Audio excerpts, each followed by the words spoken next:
We find ourselves today speaking about the Middle East at what I guess may be potentially a somewhat dramatic moment.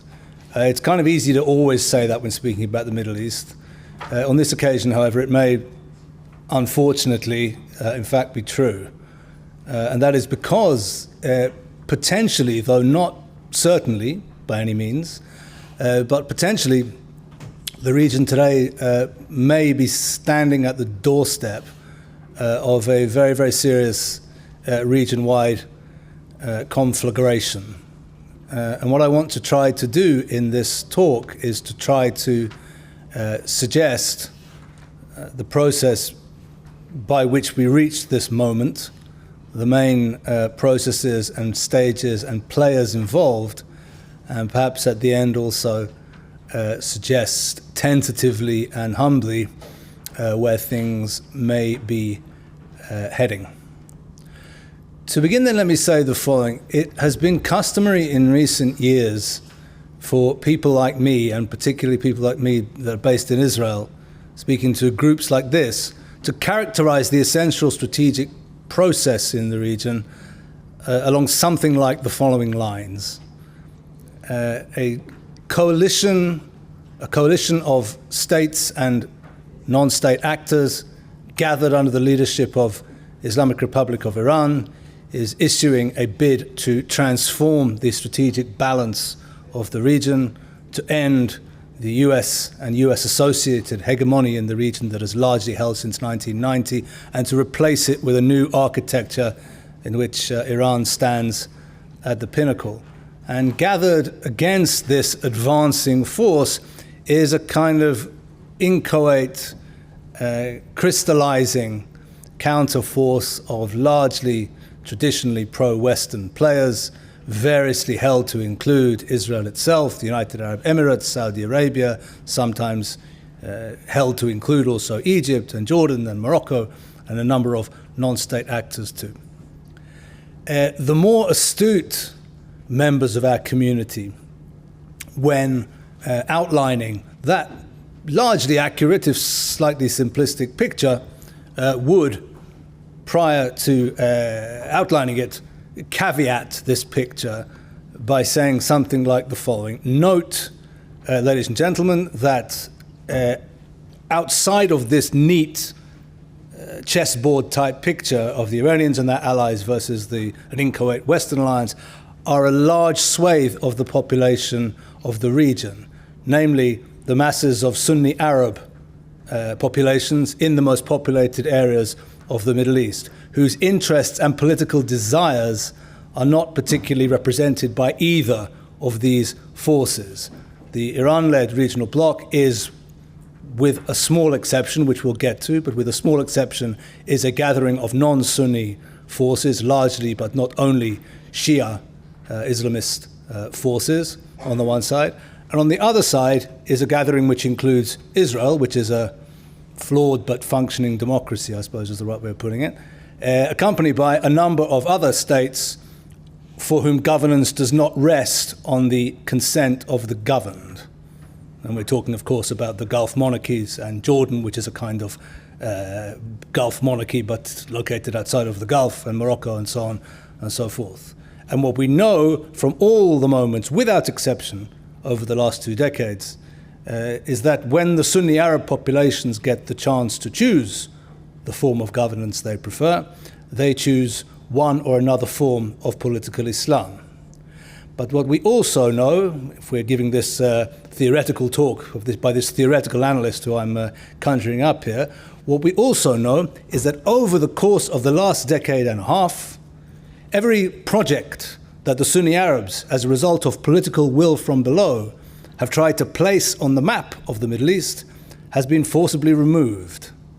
If we think, for example, of the preference expressed by the people of Egypt in 2011 and 2012 for government by the Muslim Brotherhood, or the preference expressed by Palestinians in 2006 for governance by Hamas, or the Sunni Arab Islamist uprising in Syria between 2011 and 2019, I suppose we can say, which was crushed, of course, by the Assad regime together with the Iranians and the Russians, or, of course, the Iraqi Sunni Islamist grassroots organization which came from below, which is called Dawla Islamiyya or ISIS. All of them have in common that all of them emerged from below and all of them were defeated. Which means our wise analyst would have said something like the following. Yes, let's talk about the Iranians and their allies, and let's talk about the challenge they pose and the Western gathering against them, but let us not forget the masses of the Sunni Arab population who have certainly not internalized their defeat, who have certainly not accepted that, okay, other people apparently run things and we have to stay out of the picture, apparently. From this point of view, October 7th straddles this reality in the sense that Hamas and Islamic Jihad are the exceptions that prove the rule in a certain sense, that they are allies of Iran, clients of Iran, you could say, but they're also Sunni Arab forces, not minority forces. And from this point of view, let me say the following. October 7th, in this respect, represents one of the, what should have been expected, efforts by the Sunni Arabs to return themselves to the picture. And in this regard, October 7th was a Sunni Islamist event par excellence. I happen to have been present just 10 years ago now, in the summer of 2014, in the Ninawa Plains in Iraq, at the time when the Islamic State came sweeping across. So I have some experience of witnessing what Sunni Islamist and Sunni Jihadi events look like when they're taking place from quite close up. And I can tell you from that point of view, but it's not something to make you fall off your chair, that October 7th was indeed a Sunni Jihadi event par excellence. All the things that took place, which we're familiar with, the slaughter of civilians, the incidences, wide incidences of rape, the desecration of corpses, and so on, these are all familiar to anybody who witnessed what happened in the attempted genocide by Daesh of the Yazidi people in the Ninawa Plains in the summer of 2014. But here's the interesting thing. October 7th was a Sunni Jihadi Islamist event par excellence.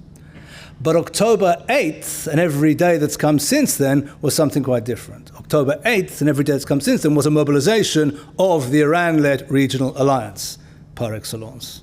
So in Hamas, you have an interesting combination of the two forces. But from October 8th onwards, you have a partial but interesting mobilization of the Iran-led regional alliance in support of a beleaguered junior member of the alliance, namely Hamas in Gaza. So, as you're all familiar, from October 8th, Lebanese Hezbollah begins a daily process of firing missiles and rockets across the border. From November, we see, 2023 of course, we see the beginnings of the very successful and historically unprecedented, as far as I'm aware, campaign by the Ansar Allah or Houthis movement of Yemen to close down international shipping coming through the Gulf of Aden and the Red Sea on the way up to the Suez Canal. We also have witnessed a less remarked upon but no less notable campaign by the Iraqi Shia militias in cooperation with their more junior Syrian counterparts to strike at American and American allied forces in Iraq and in Syria. No less than, I believe, 175 instances of attacks of this kind on American forces, which were taking place with great intensity until January 28th, if you remember, when 3 American service people were killed by a militia attack in a base in Jordan, close to the Syrian border, then stopped for a while, then recommenced in April, then stopped again, and have recently, just this week, recommenced again with a series of 3 attacks on American positions, the Ain al-Assad base and another position called Conoco, Mr. Conoco gas field in Syria. So these then are the dimensions so far of what we are seeing, a partial mobilization of the pro-Iran regional alliance from a number of points across the region. The question I want to then ask or try to tease out is, how did we get to this point? Because it's a very strange point. It doesn't resemble the Middle East that we knew 20, 25 years ago, a situation in which Iran can, a non-Arab power, the Islamic Republic of Iran, can turn a switch, so to speak, and suddenly militia groups come alive across the heartland of the Arabic-speaking world, operating from some of the great cities of the Arabic-speaking world, Damascus, Baghdad, Beirut, and of course from some of the more obscure and forgotten parts of the Arab world too, such as Hodeidah port in Yemen, which turns out to be a strategic hub of great significance that many of us ignored. But how did we get to this point that the Iranians have this capacity? They haven't always had it. It's not normal. It's not. It's an anomalous situation by any account. So how did we get there? Let me then try to turn to consider this for a moment. The writer Arthur Koestler, in accounting for historic processes, used to speak of what he called a key and a lock, both of which were required to turn the process and get it started. The key being, of course, the subjective factor, and the lock being the objective conditions, historic conditions made available. From this point of view, in understanding the Iranian advance across the region to the point of the possession of this alliance of militias, we need to think both about the lock and about the key. With regard to the lock, that is to say, with regard to the objective conditions which have helped the Iranians along in this march, ongoing march across the region, I think there are two processes we need to consider. The first is the United States-led invasion of Iraq in 2003, which, of course, took down and destroyed a dreadful, brutal, one of the most dreadful and brutal, and that's saying something, of the regimes to have ruled Iraq and to have ruled the Arab world. But in so doing, also happened to demolish the main wall standing against the Iranian advance into the populated areas of the Arabic-speaking world. Saddam was many things, but he was also the enemy of Islamic Republic of Iran. He also happened to be the ruler from a minority community, the Sunni Arabs, of a Shia majority country. Which means, what can we do? It should have been foreseen, but it was not, that if you want to invade Iraq and destroy Saddam, and you also insist on creating representative institutions there, that's important too. If you don't care about that, this doesn't have to happen. But if you want to destroy Saddam and you also insist on creating representative institutions in Iraq, it is almost certain that you'll end up with a Shia-dominated country, which is fine, because Shia people are human beings as well, of course. But in the situation of politics that the region finds itself, that then becomes extremely likely that the Shia-dominated space will be dominated by Islamic Republic of Iran. That's just the way things tend to work in Shia Arab politics at the present time, and that indeed is the way that it worked in Iraq. So, first lock aspect to consider, invasion of Iraq, and the emergence, now I think almost completed, though other analysts dispute this, now almost completed, of domination of the Iraqi system by Iran-associated political and military forces. This is the first lock element, objective element. The second, and maybe more important and more interesting in a certain way, objective element was the series of revolutions, counter-revolutions, civil wars that hit the Arab world in late 2010 that was initially misnamed the Arab Spring. Nobody called it that for long, for reasons we all know. But this process succeeded in opening up additional parts of the Arabic-speaking world to the Iranian influence, most importantly, for the sake of our discussion, Syria and Yemen. In both Syria and Yemen, in the context of state fragmentation or collapse, it turned out that the Iranians were uniquely well equipped to take advantage of the emergent reality. Why is that the case? Why were they uniquely well equipped? This brings us then to consideration of the subjective factor. As I say, okay, we understand states collapsed, states fragmented, there was civil war. There was civil war fought out on the basis to some degree of ethnic or sectarian or maybe tribal loyalties.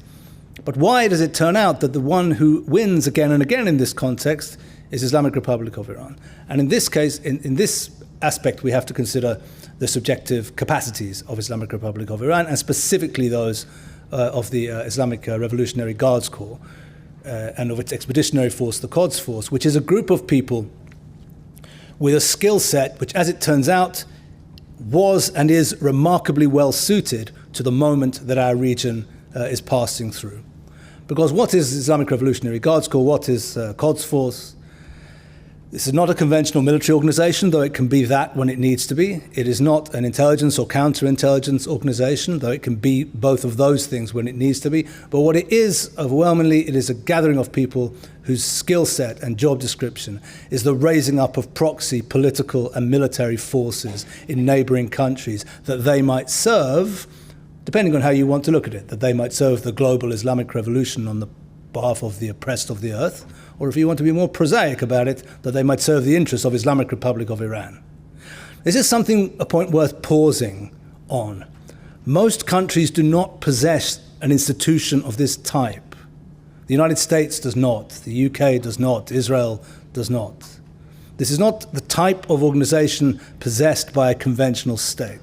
It's possessed by Iran because Iran, Islamic Republic, in a long and convoluted history, has regarded itself from its birth as not only a regime, but also as the center of an idea and of a revolutionary process.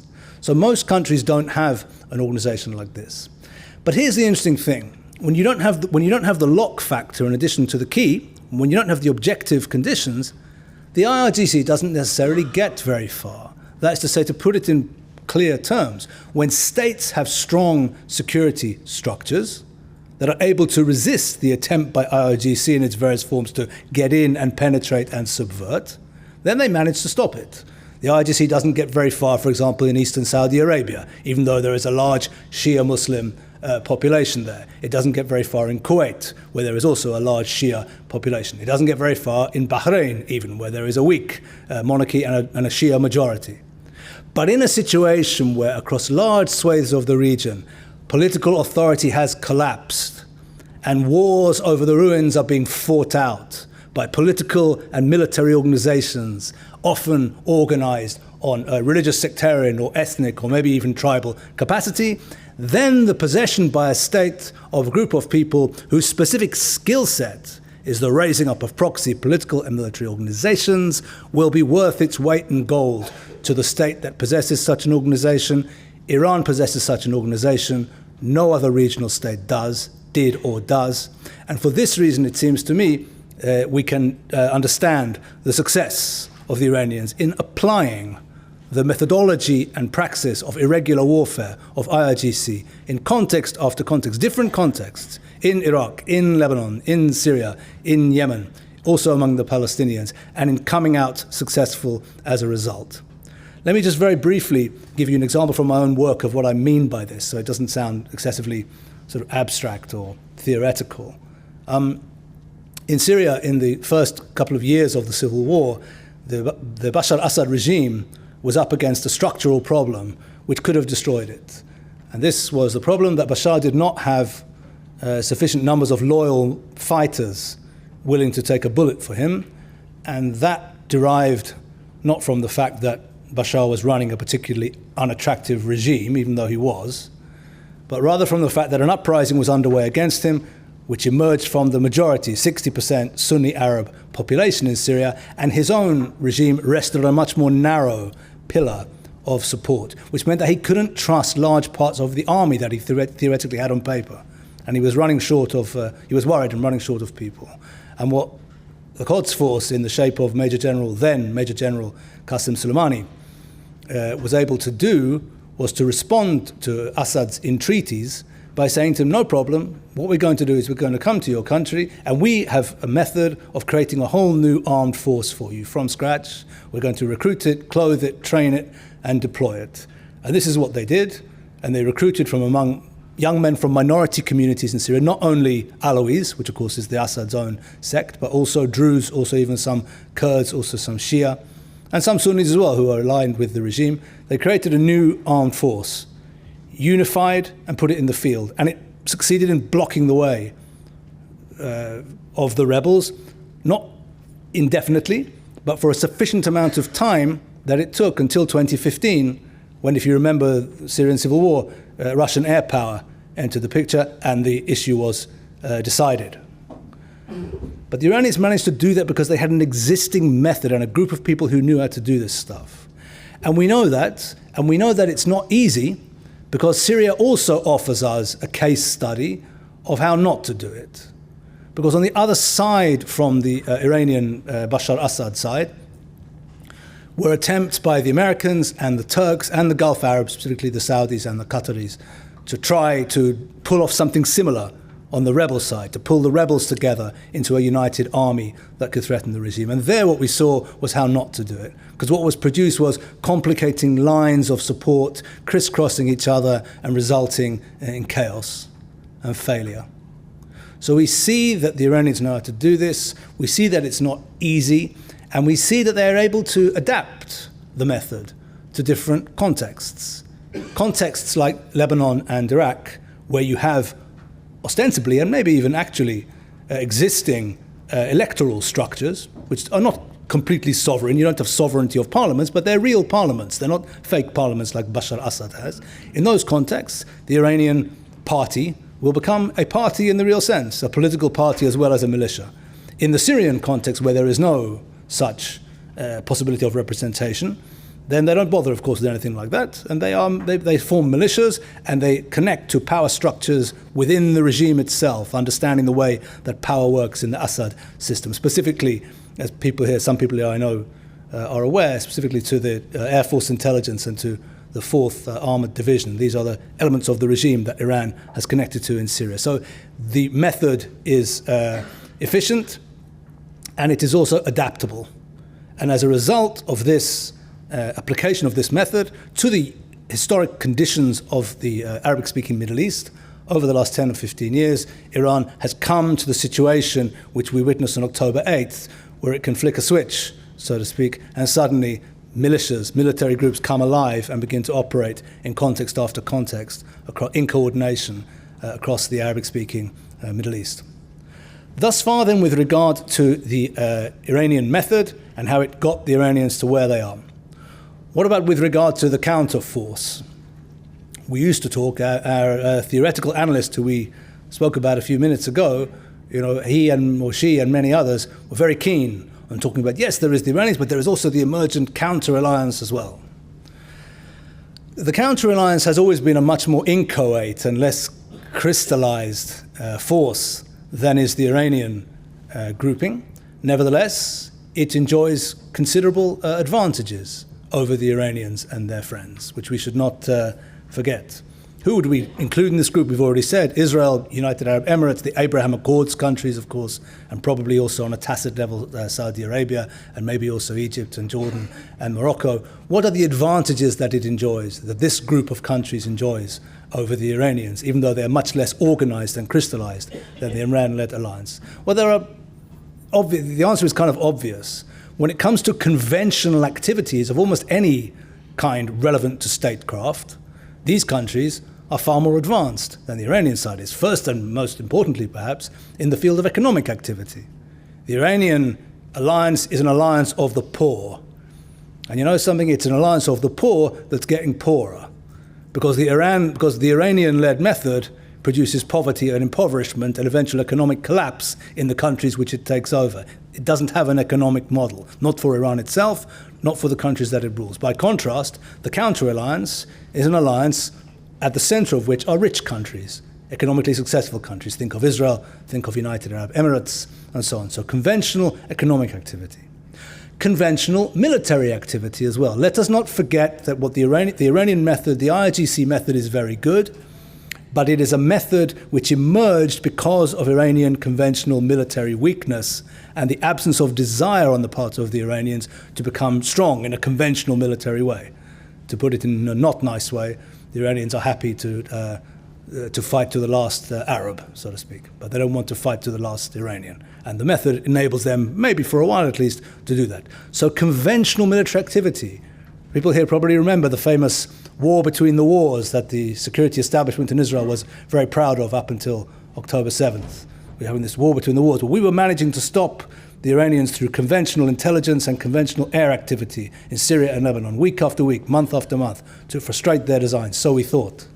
What it did indicate, and does indicate, is that when it comes to conventional intelligence activity and to conventional military activity, including, of course, air activity, the Iranians have no response to our capacities. When it comes to conventional areas, we are better than them.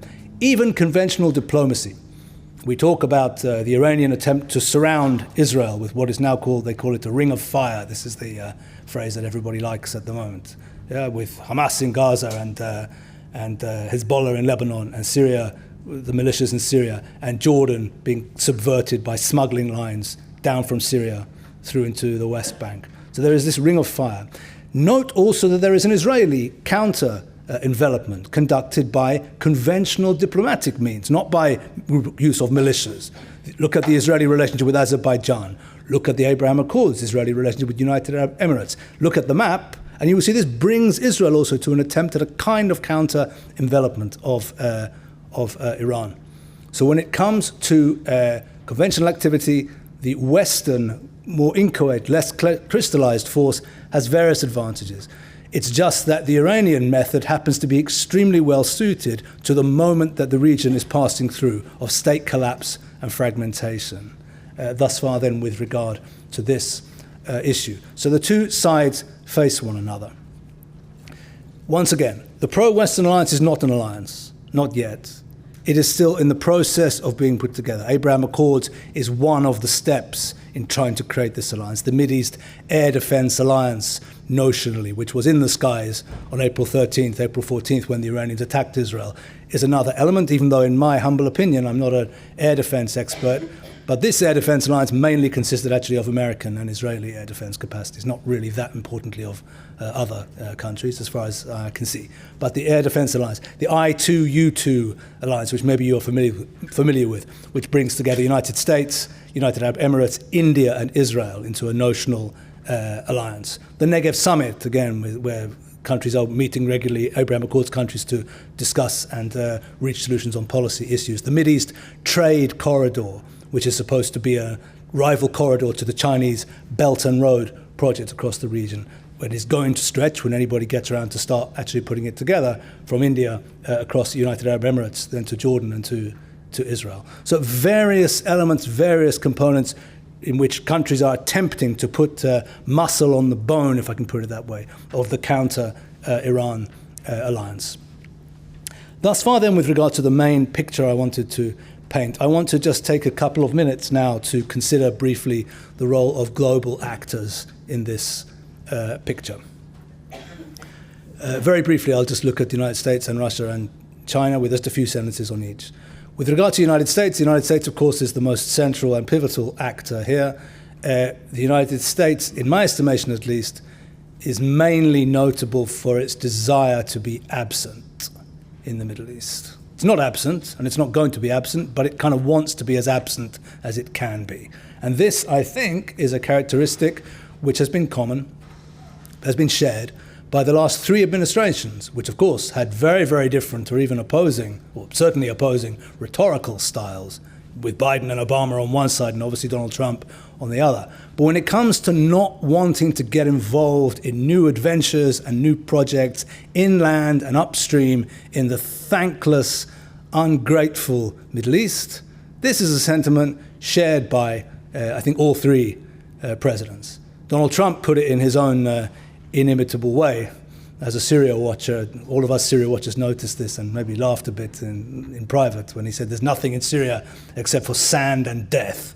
So this was Trump. Of course, you can't imagine Obama or even Biden expressing themselves in that way. But actually, what was behind the sentiment was something which they also shared, a desire to not get involved in new commitments in the Middle East. Why? Variously, because of course the United States, as many here know better than I, is in the beginnings, in the foothills of a peer competition with a peer competitor, People's Republic of China, and it doesn't really have bandwidth for new adventures or new forever wars in the Middle East. Secondly, of course, America is having a profoundly significant conversation with itself about what kind of country it sees itself as and wants to be, and that takes up time as well. And thirdly, of course, because war has returned to the European continent since February 24th, 2022, in the shape of the Russian invasion of Ukraine. And so America has plenty to think about in those terms too. So it wants the Middle East, as far as it can, to manage itself and to keep things quiet. What that means in practice, I think, is it means that while the current administration will provide weaponry to Israel for the ongoing war in Gaza, it will also do everything it can to prevent the war from spreading. up to and including, I think, trying to pressure Israel from carrying out an adequate response to the killing of the 12 Jewish children in Majd al-Shams on July 27th. So there is a desire to keep things small on the American part, and as far as they can, to stay out. I don't think that's going to change, by the way, whether Kamala Harris is elected or Donald Trump is elected in November. I think these things are going to carry on through. With regard to Russia, we can't ignore Russia, of course. Russia has been responsible for a very significant policy achievement in our region over the last 10 years, namely the preservation of the Assad regime in Syria. But having said that, Russia is a secondary player. It does not have the economic bandwidth or indeed the desire to become a major player in the Middle East. It is important to Iran, and there is an emergent, closer relationship, two-way relationship with Iran. The Iranians, as everybody here knows, I think, have been responsible for the provision of the drones, the Shahed 136 drones, which have been responsible for much death and destruction in Ukraine, of civilian population centers in Ukraine over the last 2 years. So there is a two-way relationship emerging there. The Iranians, in fact, just opened a factory outside Moscow to build these things, so it's an emergent friendship. But maybe most importantly, but also most mysteriously, we should consider the interests of people, or the goals of People's Republic of China in the Middle East context. The Chinese, up until about a year ago, used to say, and I speak to the guys at their embassy in Tel Aviv now and then, that they were only doing economics in the region. They just wanted to do business. Other people could busy themselves with strategy. That wasn't true then, and they don't say it anymore. Now China has debuted, if you like, as a diplomatic actor in the region, with the brokering of the rapprochement last year between Saudi Arabia and Islamic Republic of Iran. And the Chinese are now even getting themselves into the more choppy waters of intra-Palestinian politics. You saw just in the last days, they claim to have brokered the latest unity deal between Fatah and Hamas. Unfortunately, nobody told them that there are unity deals between Fatah and Hamas more or less every other week, but unity never actually comes about, only unity deals. They have yet to learn all about that. But they're getting involved in the diplomacy of the region. More worryingly and more seriously, they are doing so clearly on the basis of knowledge that they are entering a global struggle with the United States, that Cold Wars, or semi-Cold Wars, do not leave any part of the globe unturned. Everywhere is either part of one or other of the camps or in play, that the Middle East is going to be in play, and that therefore they are going to align themselves closer and closer with the enemies of the United States, which means that many in Israel who hoped, understandably, that Israel would manage to stay out of Chinese-United States rivalry and benefit from the massive business opportunities that China represents to Israel, are finding that's probably not going to be possible. And there probably isn't going to be any more deals like the Shanghai International Port Group's deal for Haifa Port, which was the last of its kind probably in terms of major infrastructural projects of that kind. Most importantly in this regard, let us understand the following. Iran was able to ride through the maximum pressure strategy of the Trump administration because the Chinese chose to unilaterally ignore the policy and to continue purchasing Iranian oil, which meant that no matter how bad things got, the Iranians could be sure they weren't going to get bad beyond a certain point. They had a kind of built-in insurance policy, and it was provided by People's Republic of China in a very smart way, in a non-kinetic way, not in a way which, heaven forbid, was supposed to annoy or upset anybody. They just happened to say, okay, well, we think we can do what we want with China. We need oil, and these people want to sell it to us. We're going to keep on buying. And as a result, a very major strategic project of the Trump administration was foiled, was unsuccessful. So we can already begin to see the outlines and contours of the Chinese role to come in the Middle East. And just to conclude then, let me say the following. Therefore, if what I'm saying is broadly accurate, what we can conclude is that the ongoing struggle in the Middle East, which is going to be dominating the region for a long time to come, namely the advance of the Iran-led regional bloc and efforts by Western-aligned states to come together to resist it, looks set increasingly to come to be an element in a broader global struggle in which an emergent alliance is putting it too strongly, but an emergent gathering of Islamic Republic of Iran and China and Russia is going to be setting its face against those states broadly aligned with the United States of America. And on that happy and joyful note, I will now be quiet, and I'll be very happy to take your questions. Thank you.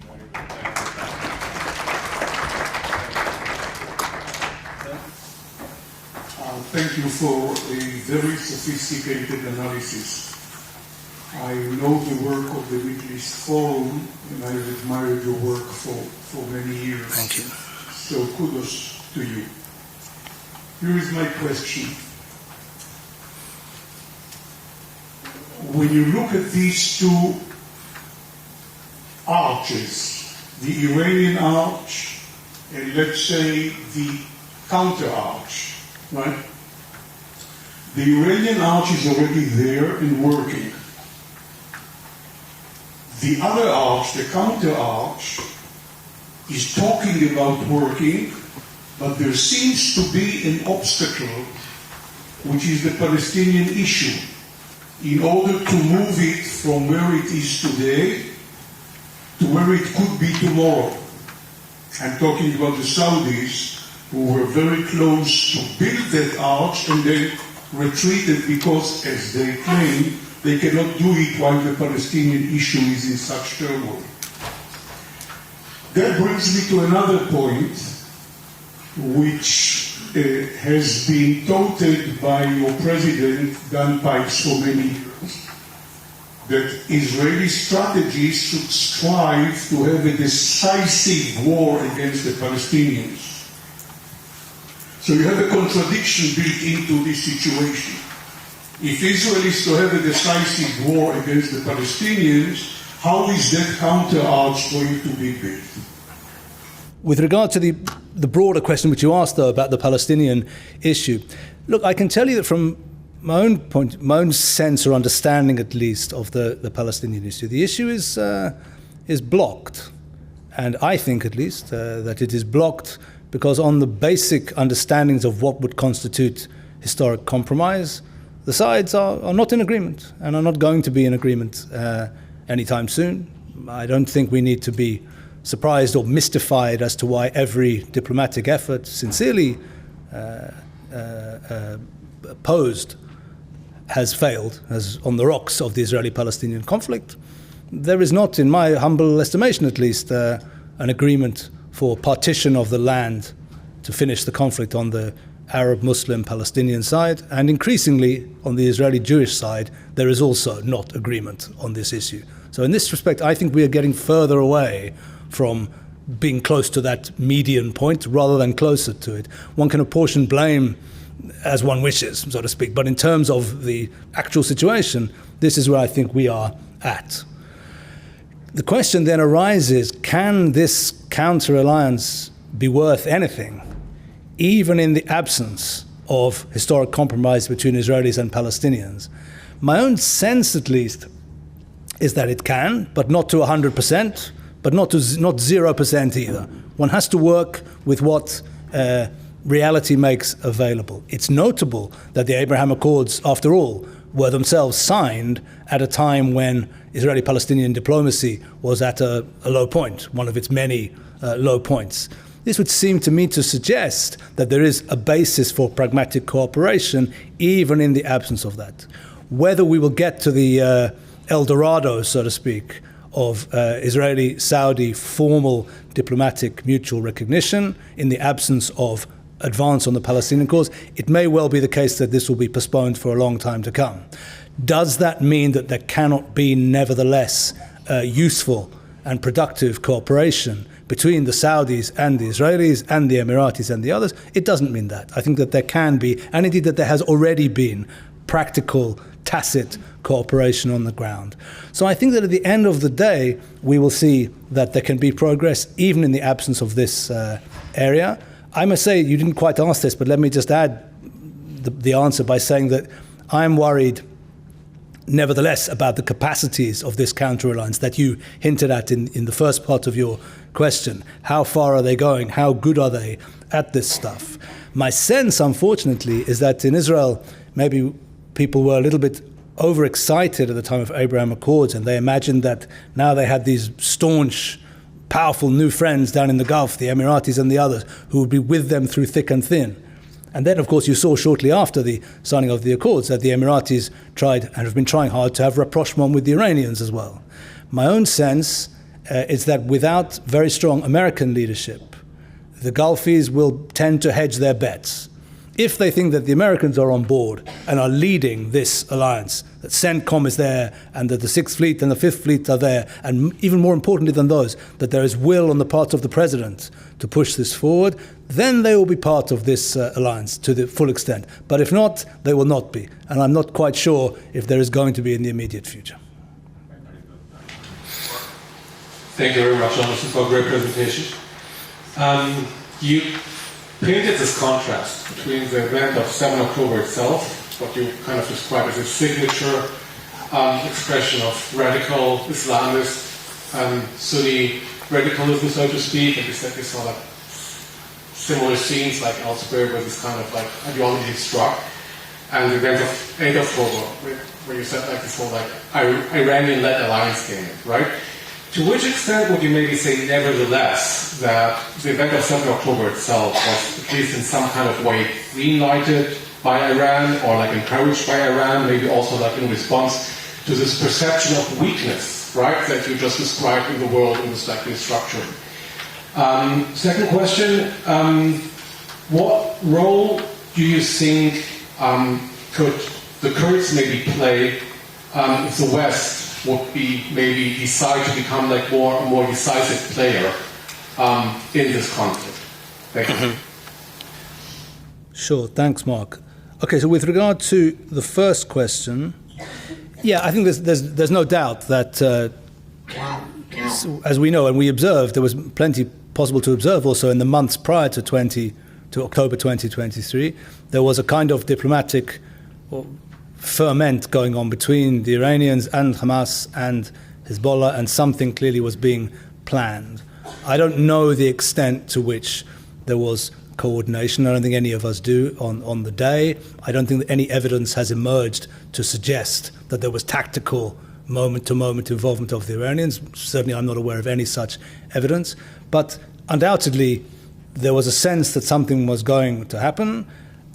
I'm told, or I read at least, by various analysts who say, or who posit, that Hamas was expecting much greater support from Hezbollah and from the Iranians, and was disappointed at this kind of token semi-mobilization that the Iranians have carried out. Again, I don't know if that's accurate or not, but certainly it has been out there in the public discussion. It is the case, without a doubt, that the military capacities that were displayed by Hamas on October 7th, and indeed since October 7th, are largely a result of the connection to the Iranians, both in terms of the ordnance available to Hamas, in terms of the tunnels, the maybe astonishing tunnel system which Hamas has constructed over its, whatever it was, 17 years of rule in Gaza, and in terms of, I think, also some of the tactical achievements of October 7th, specifically to do with the taking down of some of the electronic systems that Israel had on the fence. These seem to me to point back to the Iranian skill. That's the skill imparted to Hamas. I don't think we have examples of non-state actors, genuinely and completely non-state actors, who do exist even here and there, displaying a similar level of capacity. Islamic State, for example, which wherever else it may have been, was genuinely a non-state actor. It didn't have any state.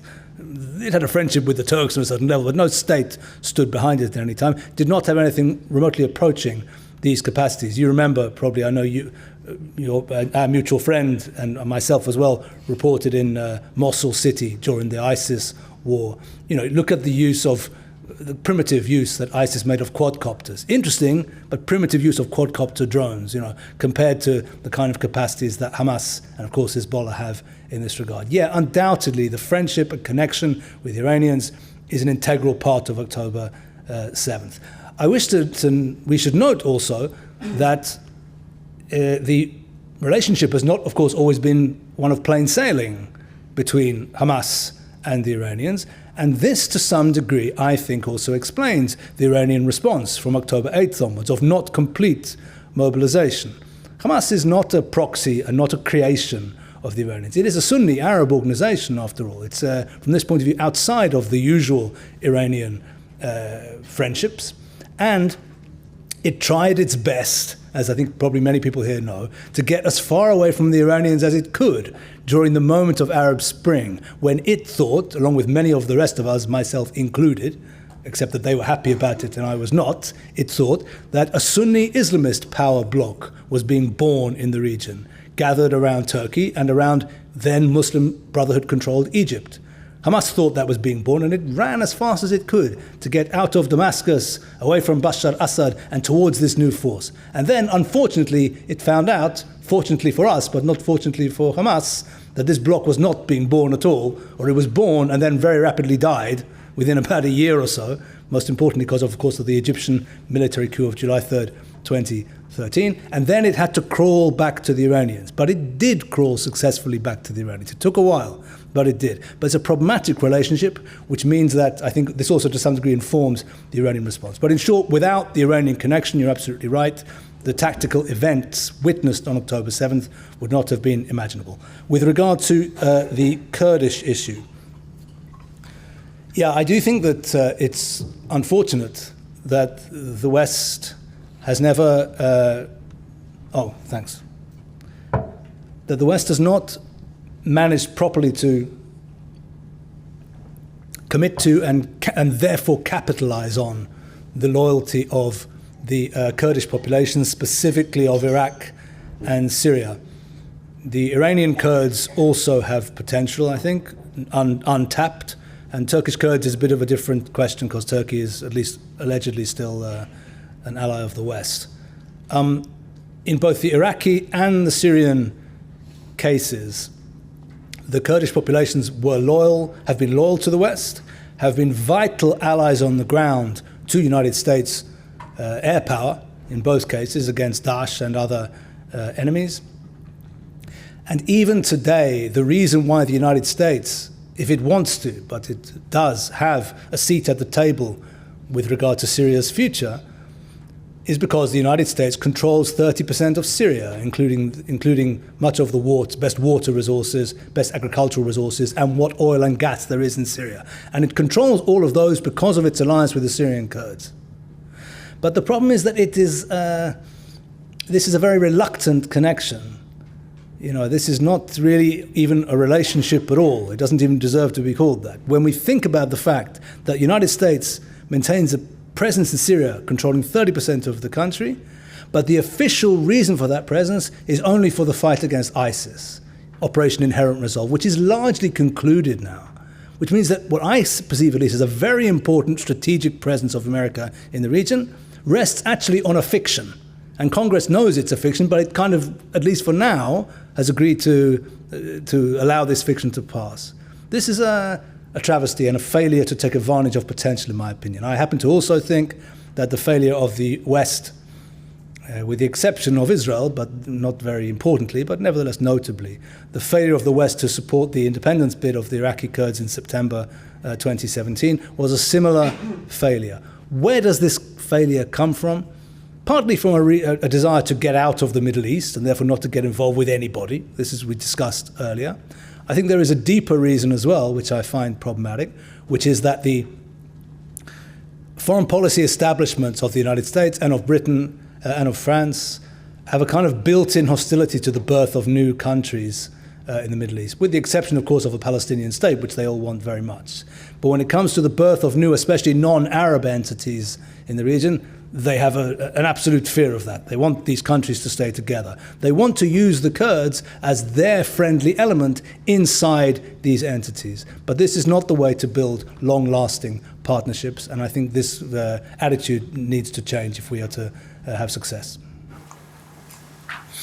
You gave a really great description of how Iran got the capacity. You described the failure of the economic kind of disincentives and then kind of the geopolitical challenges.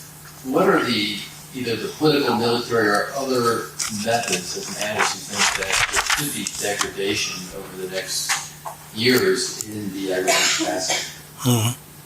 First of all, let me say that I think that Iran itself is very vulnerable. In other words, the Islamic Republic of Iran's point of smallest legitimacy, fascinatingly, is Iran itself.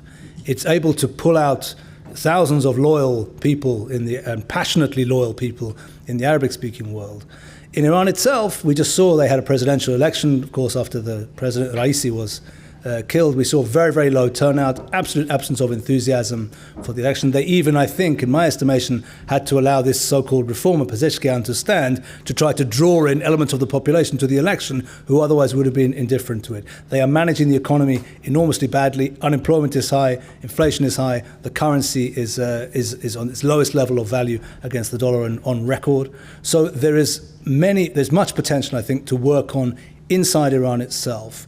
My own view, for what it's worth, I think we are a long way away from this, but I would like to see a united strategy led by the United States to foment political subversion inside Iran. In other words, I think we should return the compliment to the Iranians. If they wish to set fires in our backyard, there's absolutely no reason why fires can't happen in their backyard too. So I think one element will be a return to that kind of political warfare, if I can put it that way, that used to characterize Western activity in the region 30, 40, 50 years ago, and which nowadays risk-averse relevant services tend to run away from. But I think we need to get back into that game, and I think that we can do it if we want to. This is one thing with regard to Iran itself. Similarly, with regard to the areas where the Iranians have established themselves in the Arabic-speaking world, it varies from place to place, but there are areas where we have capacity and we can use it if we want to. But again, an absence of will has characterized the Western response. You'll be familiar with the fact that in the Western media for a long period after 2015, the Saudi and Emirati effort against the Houthis and the Iranians was represented as the greatest humanitarian crisis in the world. You remember this? Because of the Saudi bombing of civilians. First of all, it's not even accurate. But secondly, the crisis was at least as much the responsibility of the Houthis and Iran as it was of the Saudi and Emirati side.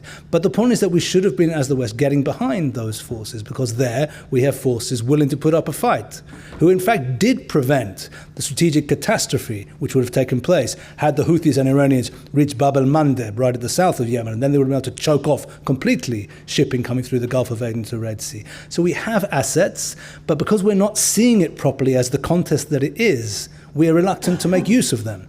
Now, there are areas, and I don't want to sound simplistic, there are areas of this map where actually we hardly have any assets. I think, for example, inside Lebanon itself, to my very great regret, it's very hard to point to anybody who has both the will and the capacity to resist Hezbollah, and I speak to people from the Christian side and from the Sunni side in Lebanon who try and say, no, there is this one and that. Yeah, I don't really buy it. I wouldn't recommend to anybody to waste any money, frankly. I say it with regret, on opposition forces inside Lebanon.